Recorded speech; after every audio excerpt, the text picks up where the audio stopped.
जय महाकाल मेरे प्रिय मित्रों, पापाकुंशा एकादशी कब है? इस दिन क्यों नहीं देते तुलसी को जल? जाने महत्व, पूजा विधि और शुभ मुहूर्त। पापाकुंशा एकादशी का व्रत इस बार 13 अक्टूबर को रखा जाएगा।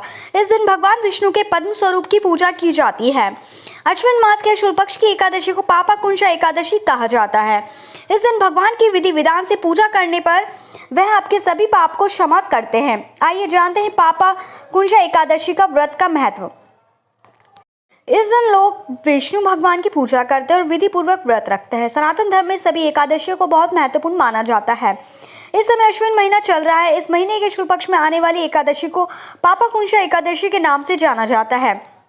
इस दिन लोग पूरी विधि विधान से व्रत रखते हैं और भगवान विष्णु की पूजा अर्चना करते हैं। मान्यता है कि इस दिन भगवान विष्णु को सबसे प्रिय तुलसी भी उनके लिए व्रत करती है। यही वजह है कि इस दिन तुलसी को जल नहीं दिया जाता है। कहते हैं कि इस दिन तुलसी को जल देने से उनका व्रत खंडित हो जाता है, इसलिए पापाकुंशा एकादशी के दिन तुलसी में जल नहीं देना चाहिए। इस दिन भगवान विष्णु को तुलसी दल अर्पित करने से वह बेहद प्रसन्न होते हैं और मनचाहा फल देते हैं।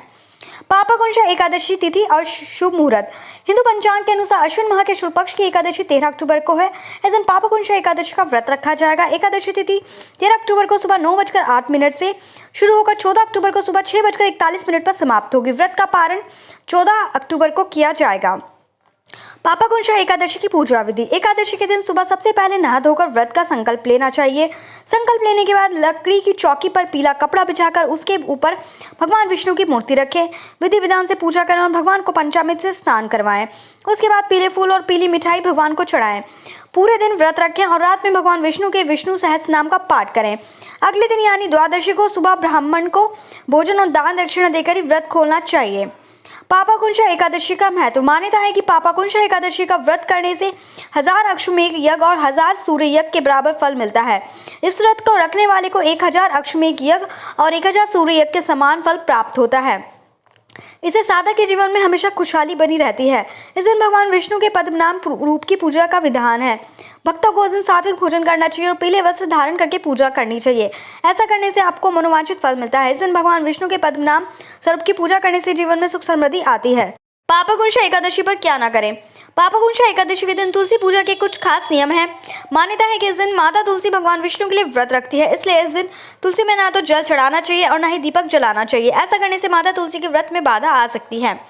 एकादशी के दिन तुलसी माता की पूजा से वैवाहिक जीवन में खुशहाली आती है।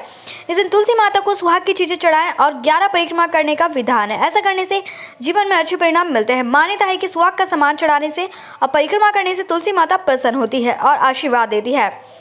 इससे पति पत्नी के बीच प्रेम बना रहता है। और एकादशी व्रत कथा। अर्जुन कहने लगे कि हे जगदीश्वर, मैंने अश्विन कृष्ण एकादशी अर्थात इंदिरा एकादशी का सविस्तार वर्णन सुना। अब आप कृपया करके मुझे अश्विन क्वार माह के शुक्ल पक्ष की एकादशी के विषय में भी बतलाइए। इस एकादशी का क्या नाम है तथा इसके व्रत का क्या विधान है? इसका व्रत करने से किस फल की प्राप्ति होती है? भगवान श्री कृष्ण ने कहा, हे कुंती नंदन, अश्विन माह के शुक्ल पक्ष की एकादशी का नाम पापाकुंशा एकादशी है। इसका व्रत करने से सभी पाप नष्ट हो जाते हैं तथा व्रत करने वाला अक्षय पुण्य का भागी होता है। अश्विन शुक्ल एकादशी के दिन इच्छित फल की प्राप्ति के लिए भगवान विष्णु का पूजन करना चाहिए। इस पूजन के द्वारा मनुष्य को स्वर्ग लोक की प्राप्ति होती है। हे अर्जुन, जो मनुष्य कठिन तपस्याओं के द्वारा फल की प्राप्ति करते हैं, वह फल इस एकादशी के दिन क्षीर सागर में शेषनाग पर शयन करने वाले भगवान विष्णु को नमस्कार कर देने से मिल जाता है और मनुष्य को यम के दुख नहीं भोगने पड़ते। मनुष्य को पापों से बचने का दृढ़ संकल्प करना चाहिए। भगवान विष्णु का ध्यान स्मरण किसी भी रूप में सुखदायक और पापनाशक है, परंतु पापाकुंशा एकादशी के दिन प्रभु का स्मरण कीर्तन सभी क्लेशों व पापों का शमन कर देता है। पापाकुंशा एकादशी व्रत कथा। प्राचीन समय में विद्म पर्वत पर क्रोधन नाम का एक बहेलिया रहता था। वह बड़ा क्रूर था। उसका सारा जीवन हिंसा, लूटपाट, मद्यपान और गलत संगति पाप कर्मों में बीता। जब उसका अंतिम समय आया तब यमराज के दूत बहेलिये को लेने आए और यमदूत ने बहेलिये से कहा कि कल तुम्हारे जीवन का अंतिम दिन है, हम तुम्हें कल लेने आएंगे।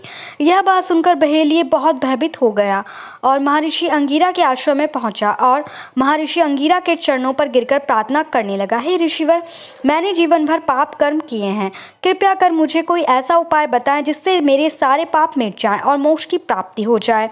उसके निवेदन पर महर्षि अंगिरा ने उसे अश्विन शुक्ल की पापाकुंशा एकादशी का विधि पूर्वक व्रत करके को कहा। महर्षि अंगिरा के कथनानुसार उस बहेलिये ने यह व्रत किया और किए गए सारे पापों से छुटकारा पा लिया और इस व्रत पूजन के बल से भगवान की कृपा से वह विष्णु लोक को गया। जब यमराज के यमदूत ने इस चमत्कार को देखा तो वह बहेलिया को बिना लिए ही यमलोक वापस लौट गए। कृपया करके मेरे चैनल को लाइक सब्सक्राइब करना बिल्कुल ना भूलें और कमेंट बॉक्स में एक बार जय महाकाल जरूर लिख दें।